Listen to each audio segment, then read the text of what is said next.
सोचो कहीं साजिश तो नहीं। हम बार बार कौम को, मुल्क को और मिल्लत को भी आगाह कर रहे हैं कि आप किसी का सियासी हथियार न बने।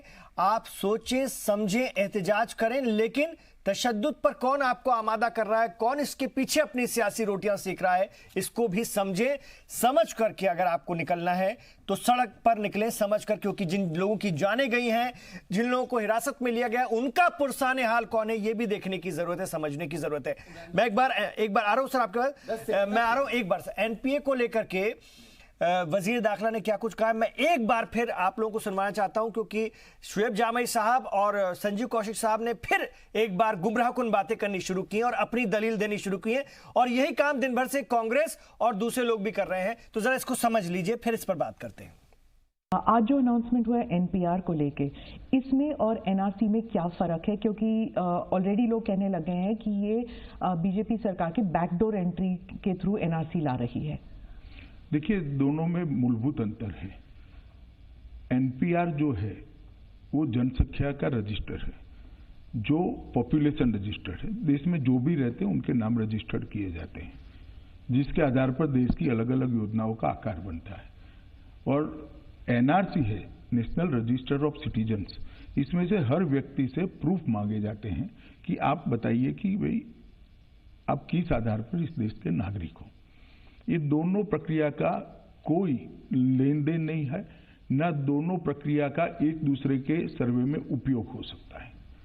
एनपीआर के लिए जो अभी प्रक्रिया चलेगी, इसका उपयोग कभी भी एनआरसी के लिए नहीं हो सकता। दो कानून भी अलग है। ये प्रक्रिया, मैं थोड़ी स्पष्टता कर दूं कि ये भारतीय जनता पार्टी की सरकार ने शुरू नहीं की है। 2004 में यूपीए सरकार ने एक कानून बनाया जिसके तहत प्रक्रिया चालू हुई, और 2010 में जब जनगणना हुई 2010-11 में, इसके साथ इसको किया गया। अब फिर से जनगणना हो रही, इसके साथ ही करने का प्रावधान है। सरकार ने आज निर्णय करा है। तो मैं पहले ये स्पष्टता कर देना चाहता हूं कि एनपीआर का कोई भी डेटा एनआरसी के उपयोग में आ ही नहीं सकता, क्योंकि ये अलग प्रक्रियाएं हैं। और उसमें नागरिक से अपने नागरिक होने के लिए कुछ दस्तावेज मांगे जाते हैं, और कुछ प्रक्रिया जो आसाम में हुई है अभी। इसके अंदर देश के अंदर रहने वाला हर कोई व्यक्ति अपनी स्वतः की इच्छा से एक ऐप के अंदर भरकर भेजेगा, कोई सपोर्ट डॉक्यूमेंट नहीं मांगे। कुछ इंफॉर्मेशन नहीं है तो भी कोई दिक्कत नहीं है इसमें। जो भ्रांति फैलाई गई है कि सीएए से विशेषकर माइनॉरिटी की नागरिकता चली जाएगी, जिनके पास कार्ड नहीं है, ये नहीं है, वो भी गलत बात है। मगर सीएए में तो नागरिकता जाने का कोई प्रोविजन ही नहीं है। इसलिए नागरिकता जाने का कोई प्रोविजन ही नहीं है।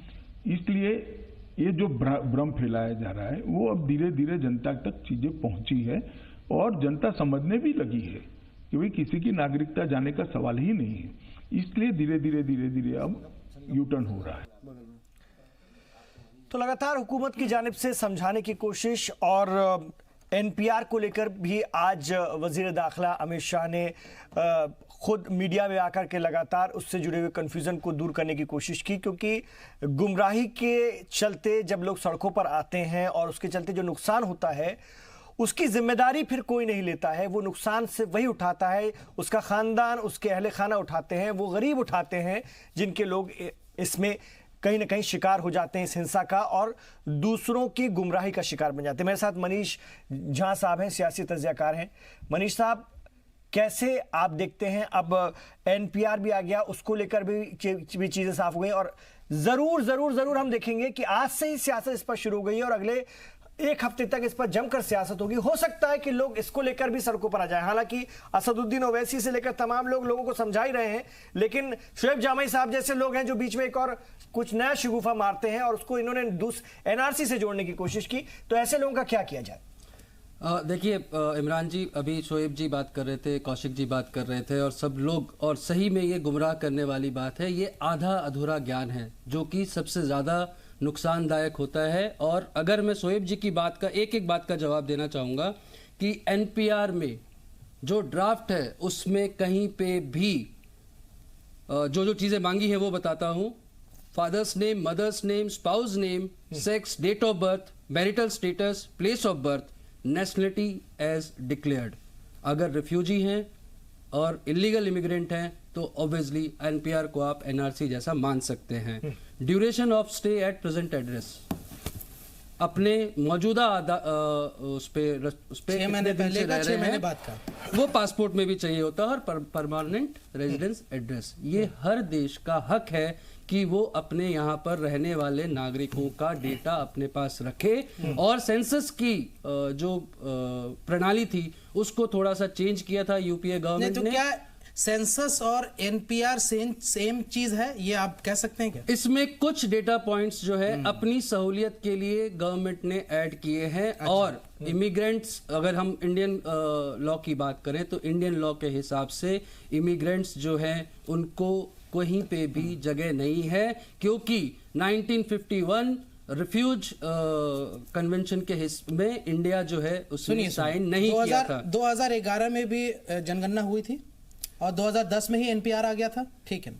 अब 2011 में जो जनगणना हुई थी उससे एनपीआर के डेटा में ये सब लिया गया था कि आपका बर्थ कहाँ हुआ, आपके पिताजी का बर्थ कहाँ हुआ और आप 6 महीना कहाँ ड्यूरेशन और कहाँ, ये बताइए ना। अब ये बात करेंगे तो 1930 में क्या हुआ था और 2011 में हम बदल रहे हैं। बात नहीं कर रहा हूं मैं। 2011 की जनगणना में मोबाइल फोन आया था। 2011 की जनगणना और 2010 के एनपीआर को आप मैच करा लीजिए। 2021 में होने वाली जनगणना और 2020 अप्रैल से होने वाली जो एनपीआर है उसको आप मैच करा लीजिए। अगर ये दोनों अलग अलग नहीं दिखे और वो एनआरसी की तरफ नहीं जाता हुआ दिखे तो मैं ये डिबेट छोड़ दूंगा, अगर आप मुझे साबित करके दिखा दें। बस मेरा साबित करने के लिए सरकार है और अगर और होम मिनिस्टर, देखिए कैसे आपको भारत सरकार के वज़ीर दाखिला की बातों पर यकीन नहीं है। वो कितने बार आप उस सवाल का जवाब दे रहे थे कि एनपीआर और एनआरसी का कोई लेना देना नहीं है, क्यों आप फिर इमरान जी, मैं एक होता है शब्द कह देना, एक होता है लॉजिक से बताना कि क्यों नहीं है, वही तो मैं पूछ रहा हूँ। जब आप बोल रहे थे मैंने नहीं कहा था। आप सुनिए, फैक्ट की बात कर रहे हैं सर। दूसरी चीज आपने कहा जैसे इन्होंने नोटबंदी अचानक से लाके आपके सर पे रख दी थी, हमारे सर पे रख दी थी, वैसे ही आज इन्होंने सीएए, एनआरसी, एनपीआर, 370, ट्रिपल तलाक सब एक साथ डाल दिया। मैं आप सभी लोगों से, संजय कौशिक जी भी है, कौशिक सर मैं एक चीज क्लियर करना चाहता हूं, बीजेपी के संकल्प पत्र, सर संकल्प पत्र का मैं हवाला दूंगा। अलग मामला है, ये जो मुद्दा है वो पूरे देश की 130 करोड़ जनता से। मैं इजाजत चाहूंगा सर जी, बिल्कुल। बीजेपी का 2019 लोकसभा चुनाव का संकल्प पत्र अगर आप खोल के देखेंगे उसमें टॉप 10 मैनिफेस्टो प्रोमिसेस में क्या क्या था? 370 एक, citizen amendment bill cab 2, illegal immigrants पे जो भी कानून लाना है वो, जीरो टॉलरेंस अप्रोच। सो ये 3 कानून 2019 की लोकसभा में मैनिफेस्टो जारी करके पार्टी ने, सरकार ने, सर मैं अभी उस पे भी आ रहा हूं सर, उसी टाइम पे डिक्लेयर किया था। तब ये जो आज हो रहा है सड़क पे, तब अपोजिशन पार्टीज और राहुल गांधी, प्रियंका वाड्रा, सोनिया गांधी जी, सर मैं एक बात सर काउंटर लूंगा सर आपका, तब इन्होंने अपने चुनावी रैलियों में, अपने मैनिफेस्टो में क्यों नहीं इसका विरोध किया कि ये गलत है और बीजेपी अगर इसको लाती है तो हम इसको, बीजेपी सरकार में आएगी या कांग्रेस सरकार में आएगी तो इस मैनिफेस्टो पे, इन पॉइंट्स पे कभी काम नहीं होगी। मुझे एक भाषण, एक रैली निकालिए सर, नहीं है तो ये नया ले लीजिए सर, 1 साल हो गया। एक मेरा पॉइंट ले लीजिए फिर आप बोल दीजिए। हाँ सर, 39% लोगों ने वोट दिया बीजेपी को, 61% लोग जो है ये बीजेपी की इस आइडिया को बाय नहीं किए। अब मुझे ये बताइए कि 61% जो जनता है हिंदुस्तान की, वही तो इसको विरोध कर रही है। यानी आप कहना चाहते हैं कि 61% लोगों की मत कोई मायने नहीं रखती। सरकार ने जो ठान लिया है सिर्फ वही करेगी, चाहे जनता को सड़कों पे क्यों ना ला दे, चाहे कितने लोगों की मौत क्यों ना हो जाए, सरकार चाहे डीवीसी पॉलिसी हो वही करेगी जो सरकार ने ठान लिया है। मुझे लगता है ये लोकतंत्र की हत्या। 61% लोगों ने सरकार की इस आइडिया को नकार दिया है सर, जो कि मेजोरिटी है। एक बार जरा भारतीय जनता पार्टी से जवाब लेना जरूरी है। यासिर जिनानी साहब, ये क्या लोकतंत्र की हत्या है? लोगों को सड़कों पर लाने पर मजबूर करना अपनी जिद के लिए, अपनी अना के लिए, क्या है? हालांकि वजीर दाखिला भी थोड़ी देर पहले कह रहे थे कि हमारी ये सोच नहीं है, कुछ चीजें जो है वो हमें करना है, वो हम कर रहे हैं और वो अपने प्रोसीजर से हो रही है। मैं इसमें एक चीज और जोड़ दे रहा हूं, आप इसका भी जवाब दे दीजिएगा कि राहुल प्रियंका जो अपनी मूवमेंट चला रहे हैं, आज मेरठ में रोक लिया गया उनको मेरठ जाने से पहले ही, ये तहरीक की सिर्फ जो है अभी जो पिछले दिनों तहरीक हुई उसकी लकीर पीटने की कोशिश है। कौन इस बुझती हुई आग को भी, अगर हम सीएए को लेकर भी देखें, कौन सुलगा रहा है, कौन उसको जो है बार बार जिंदा रखना चाहता है, और इधर जो बातें इधर से सामने से आ रही हैं लगातार, उसको कैसे देखते हैं आप लोग, क्या करवाना चाहते हैं? विपक्ष की आवाज जो है वो हमने पिछले, आप भी देख रहे हैं, ऑलमोस्ट 5-6 साल से हम लोग चैनल्स पे लगातार जो बात रखते हैं वो बात करते हैं, विपक्ष भी साथ होती है। और विपक्ष ने ऐसे कई सारे मुद्दे आए जिसपे उसने कहा कि अगर ये हो जाएगा तो मैं डिबेट में नहीं दिखाई दूंगा, और वो दिखे फिर भी। अब आपको मैं बताता हूँ, ट्रिपल तलाक आया था, उस पे एक वर्ड था जब औरतों को मंद बुद्धि कहा गया था, एफिडेविट सुप्रीम कोर्ट पे, और हम लोगों ने आवाज उठाई थी, तो इन लोगों ने कहा कि हमारे शरिया के खिलाफ है, हमारे इसके खिलाफ है। बाद में इन्हें समझ में आ गई कि हम शायद गलती पे हैं और इन्होंने बैकफुट पे ये दिखाई दिए। उसके बाद अब आ रहा हूं, देखिए अब आप बोल रहे थे हम आज भी करते हैं सर, आप सीनियर हैं प्रवक्ता, बहुत आप डिबेट में आप भी रहते हैं, सुनने का मादा रखिए। उसके बाद आया तो आप राम मंदिर का मुद्दा ले लीजिए। राम मंदिर के मुद्दे पे तो ये ऐसा बवाल मचाए हुए थे पूरे हिंदुस्तान में, इनके लोग की रिव्यू पिटीशन में ये खुद गए थे साहब जो हमारे साथ बैठे हुए हैं। क्या हुआ, कोर्ट ने, सुप्रीम कोर्ट ने क्या किया, ये मुझे बताने की जरूरत नहीं। 35A और 370 को लेके ये कह रहे थे कि कश्मीर से लेके कन्याकुमारी तक खून की दरिया बहा देंगे।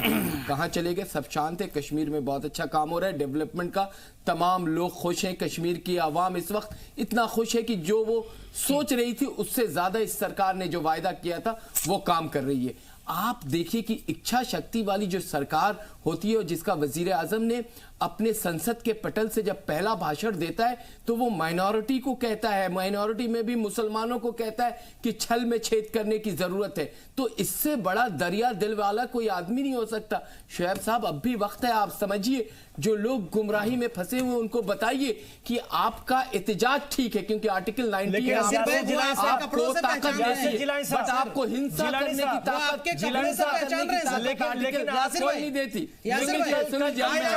कपड़ा पहन के आए, सुन लीजिए, मैं जो कपड़ा सुनिए, जब से मैं पैदा हुआ तब से मैं जो कपड़ा पहनता हूँ वो पहनूंगा, और जिस दिन तक मेरा वक्त तय होगा मैं वही कपड़ा पहनूंगा।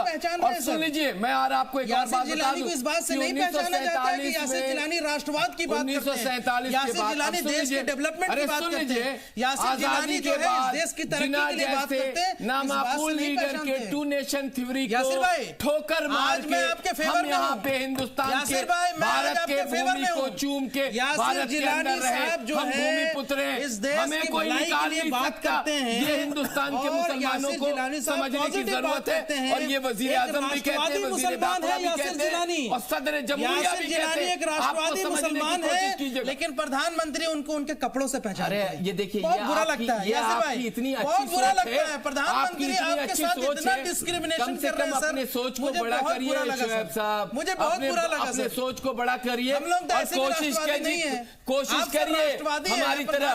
इसी दिल्ली के अंदर 15 सालों तक सरकार नहीं थी, 20 साल हो गई, विधानसभा में हमारी सरकार नहीं है। आंदोलन करे, लाठी खाई, किसी से कहा नहीं, आपने एक लाठी नहीं खाया, और बेकसूर और गरीब बच्चों को आपने उनके सर फड़वाए, उनके सर फड़वाए, उनको खूनम खान कराया, ये आपने कराया। लोग समझ रहे, मैं देखिए जानता हूँ इस आंदोलन में मैंने भी लाठियां खाई हैं, नहीं चलेगा, इस आंदोलन में नफरत से देश नहीं चलेगा।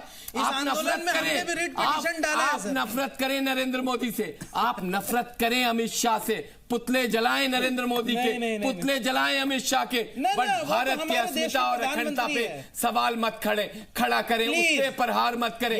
भारत सबका है, 1.25 अरब जनमानस भारत के अंदर रहता है, कम से कम समझने की कोशिश करिए। भारत की जो साझी और संस्कृति है उसे आप जैसे लोग नहीं तोड़ सकते, मत तोड़िए। मैं आपसे बार बार गुजारिश कर रहा हूँ, मुझे बहुत अफसोस, अरे अफसोस आप करिए उन लोगों को जो आपको बहका रहे हैं, उन लोगों पे करिए जो बार-बार आगाह कर रहे हैं, चले गए कोर्ट में राम मंदिर के खिलाफ, उन लोगों के खिलाफ रहिए जो 35 और 370 में ये कह रहे थे को लेकर आगाह कर रहे हैं। संजय कौशिक जी, वजीर दाखिला, आखिर कौन कर रहा है साजिश?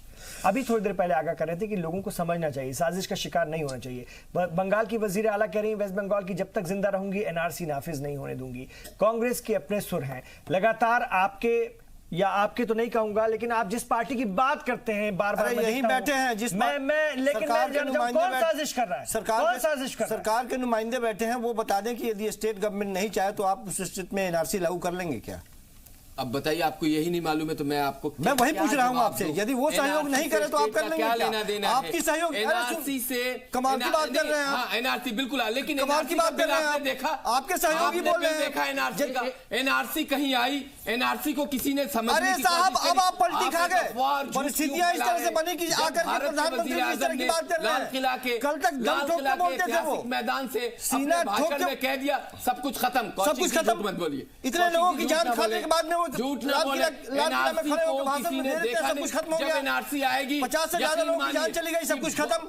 नहीं, जाने में ज्यादा लगता है। यासिर जिलानी साहब सुनिए, वक्त रहते क्यों नहीं आके बोले वो? यासिर जिलानी साहब किसने पैदा किया? आपकी जो संगठन है और जो इख्तिदार में आपकी सरकार है, इनमें भी कोई खींचतान है क्या? क्लियर क्यों नहीं रहते हैं? क्लियर क्यों नहीं रहते? वजीर दाखिला पहले कुछ कह चुके हैं, वजीर आजम दिल्ली से कुछ कहते हैं और उसके बाद आज वजीर दाखिला। अरे साहब, इतने लोगों के मौत के बाद में इनकी नींद खुली है, ऐसे तो नहीं चलेगा। बाद में समझ में आ रही है, बहुत देर से समझ में आई है। आसाम में एक एनआरसी का प्रोसीजर पूरा कंप्लीट, सियासी रैलियों में कोई बात, संसद के पटल से दूसरी बात, उसको लेकर के भी शोएब जावेद, संजीव कौशिक जी अगर जा रहे हैं ना तो विश्वास की बात आपके लिए वो देशद्रोही हो जाते हैं। सबके विश्वास। अच्छा, एक बात बताइए, कौन किसने कब कहा देशद्रोही?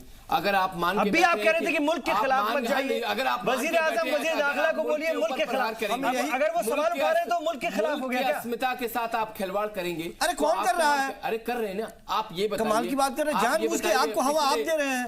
पिछले 15 दिन से इमरान भाई तमाम राज्यों के आंकड़े निकाल के देखिए। अमित शाह जी ने नहीं कहा था लेके जो एनआरसी के बारे में नहीं कहा था, उसका जिम्मेदार कौन है? तो प्रधानमंत्री जी ने क्यों नहीं कहा कि वो झूठ लोग हैं? पिछले 15 दिन में जो एनआरसी के बारे में जो हमारे मंत्रियों ने कहा वो झूठ कहा, क्यों नहीं बोल दिया वो? उसकी जिम्मेदार एक बार बोलते ना कि ये लोग हैं जिन लोगों ने मेरे गृह मंत्री ने ऐसा कुछ नहीं कहा, जो लोग बोलते हैं वो झूठ है। बोला क्यों?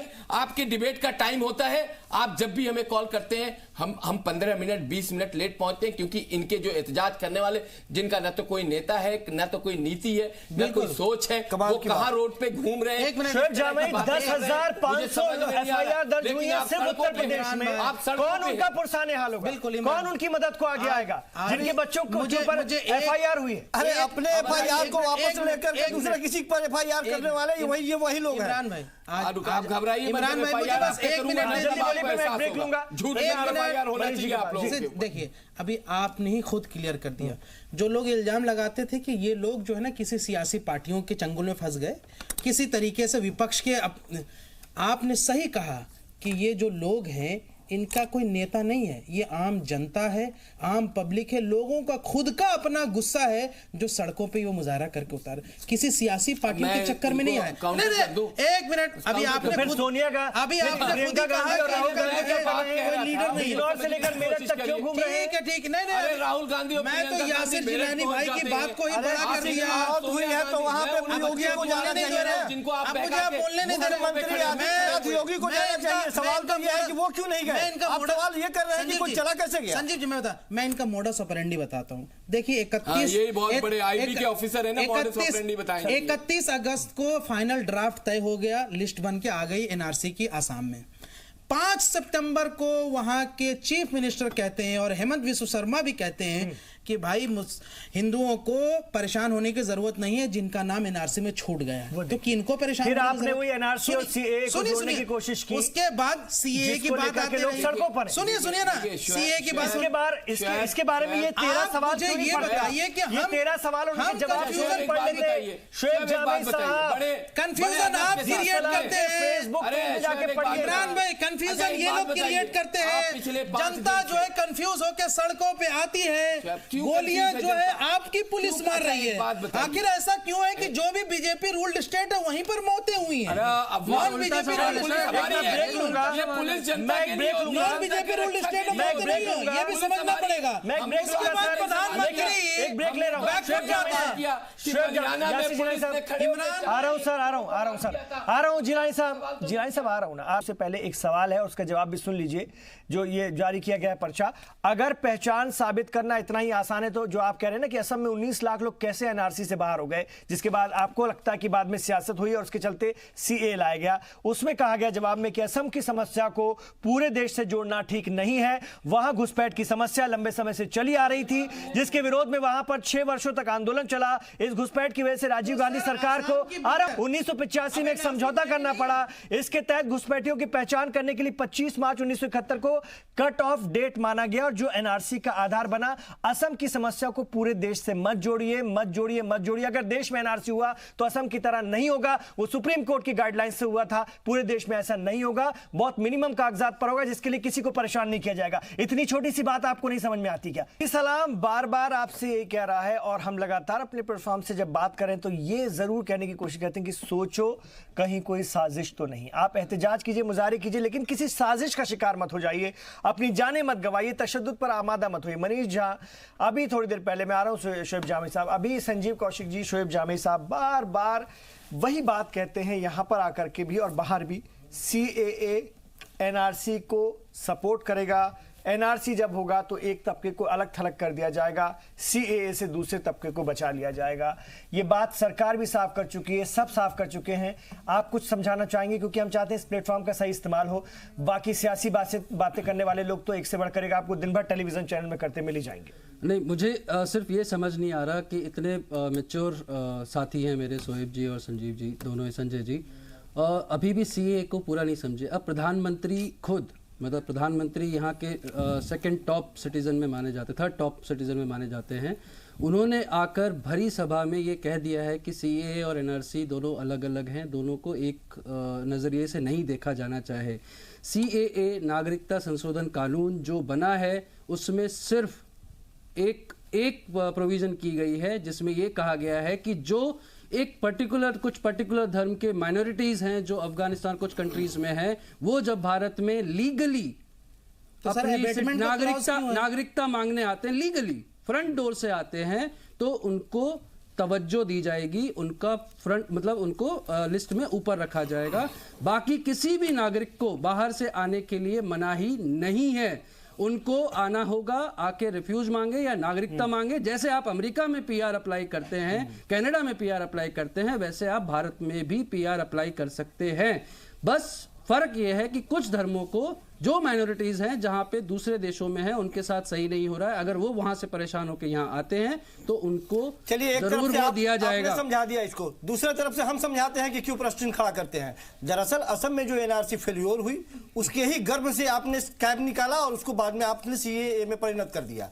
दरअसल में कुछ जो कमियां थी उसमें, जो एनआरसी, जिसके वजह से वहां के ही लोग, जो परसेंटेज की बात की जा रही थी 19 लाख में कुछ हिंदुओं कुछ मुसलमानों को जो बाद में खोज करके आपके ही खोजी लोगों ने निकाल लिया, उनको स्थापित करने के लिए एक कानून लाया गया। हम बताते हैं आपको, और उसी कानून के तहत जो लोग बाहरी, ऐसे लोग जो हिंदू हैं वो यहां पे बसेंगे, बाकी लोगों को निकाल के फेंक दी जाएगी। सवाल यही है, और इसी को आप वैध ठहराने के लिए ये एक कानून लेके आए। लोगों के जहन में यही बात है। अब आप इससे इतर कुछ समझा सकते हैं तो आप नहीं, दो चीजें यहाँ पे आप मिक्स कर रहे हैं संजय जी। नहीं, यही दोनों चीजें ही मिक्स है। सबसे पहली बड़ी बात की जो इमरान भाई बार बार जी सलाम पे बोल रहे हैं, और काफी, मुझे भाई सिर्फ इतना बता दीजिए ना कि 13.5 लाख नॉन मुस्लिम, बस मैं सवाल कर लूं, 13.5 लाख जो नॉन मुस्लिम है जिनका नाम एनआरसी में नहीं आ पाया आसाम में, क्या वो इस बिल को दिखा करके, यानी ये जो एक्ट के जरिए से वो नागरिकता नहीं पा सकते हैं क्या?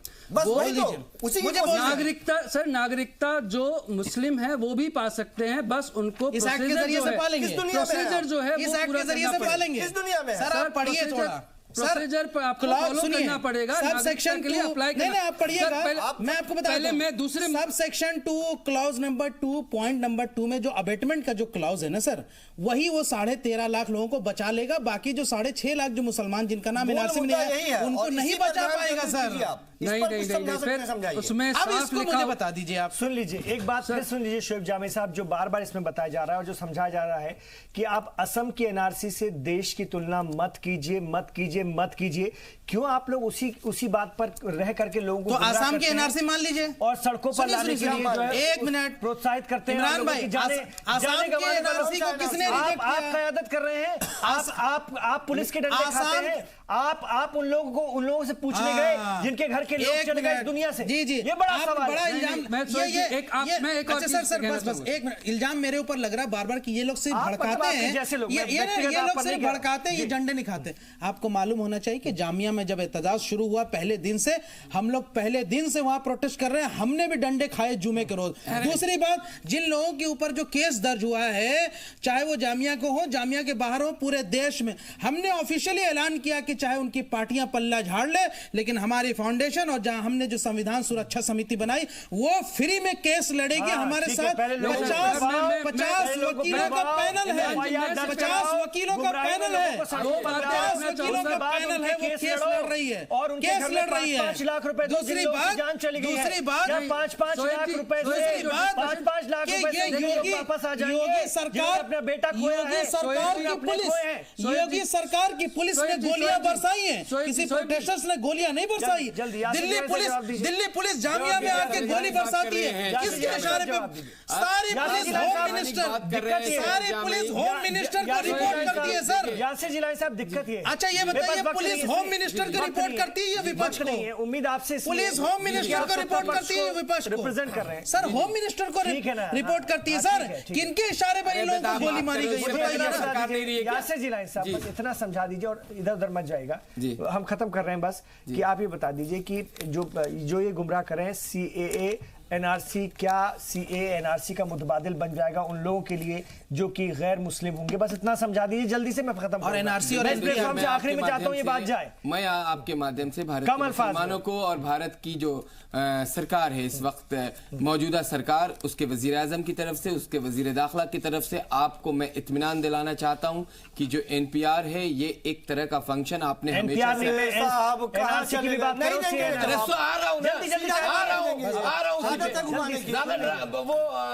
आवाज निकलने लगती क्या? मैंने कहा कि जो अभी आज की लेटेस्ट जो वो घटना है एनपीआर को लेके या एनआरसी और सीए को लेके, जो जिन लोगों ने गुमराही की तरफ आम जन को लेके गए हैं और जो सड़कों पे आए हैं, मेरी उनसे गुजारिश है कि आप सीएए को भी पढ़िए, उसके बिल के स्वरूप को देखिए, उसके पॉइंटर्स को देखिए। सर बड़े-बड़े वकील पढ़ रहे हैं सर। अरे वो बेवकूफाना कितने पढ़ाएंगे? वो प्रधानमंत्री रामलीला मैदान में आके कहते हैं कि एनआरसी पे तो कोई चर्चा ही नहीं हुई है, लेकिन होम मिनिस्टर पार्लियामेंट में बयान दे देते हैं। कह दिया ये कैसे चलेगा? आप कहते हैं कि रामलीला मैदान में लोग कितने जुड़ गए एनआरसी के समर्थन में। मैं आपको हकीकत दिखाऊं, आज क्या कहा 200 रुपया दे करके रामलीला मैदान में लोग आए। ने क्या बताया कि अभी एनआरसी पर सवाल करें कि क्या आपने एनआरसी का बिल देखा है? अगर भरोसा नहीं है, प्रधानमंत्री कुछ और कहते हैं, वजीर आजम कुछ और कहते हैं, फिर प्रधानमंत्री नहीं। चुनी हुई सरकार पर भरोसा करना पड़ेगा, ये जमहूरियत है। ये कैसी अराजकता है, ये कैसी अनारकी है कि भरोसा नहीं है? ये क्या बात हुई? भरोसा करना पड़ेगा, चुनी हुई सरकार पर भरोसा करना पड़ेगा। वजीर आजम हमारे हैं, सरकार हमारी, ऐसे थोड़ी ना चलता है, इस पर भरोसा करना पड़ेगा। चलिए इस पर हम और बात करेंगे, हम इस पर और बात करेंगे। लगातार इस प्लेटफॉर्म से हम सही बात पहुंचाने की कोशिश करते रहेंगे। फिलहाल इस चर्चा में शामिल होने के आप तमाम लोगों का शुक्रिया। आप रहिए जी सलाम के साथ।